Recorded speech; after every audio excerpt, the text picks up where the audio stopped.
యూరోప్లోని service ప్రొవైడర్లపై cyber నేరగాళ్లు పంజా విసిరారు.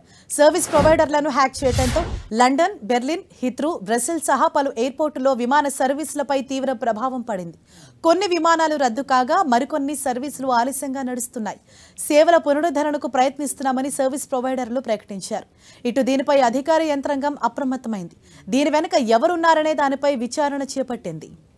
లండన్లోని హీత్రో, బెల్జియంలోని బ్రసెల్స్, జర్మనీలోని బెర్లిన్ సహా పలు యూరోపియన్ విమానాశ్రయాలు సైబర్ దాడికి గురయ్యాయి. సైబర్ నేరగాళ్లు సర్వీస్ ప్రొవైడర్లపై అటాక్ చేయడంతో చెక్-ఇన్, బోర్డింగ్ వ్యవస్థల వంటి ఎయిర్పోర్ట్ సేవలు నిలిచిపోయాయి. విమానాశ్రయ సేవల్లో అంతరాయం నెలకొనడంతో అనేక విమానాలు ఆలస్యం కాగా పలు విమానాలు రద్దయ్యాయి. దీంతో వివిధ దేశాలకు వెళ్లాల్సిన వేలాది మంది ప్రయాణికులపై ప్రభావం పడింది.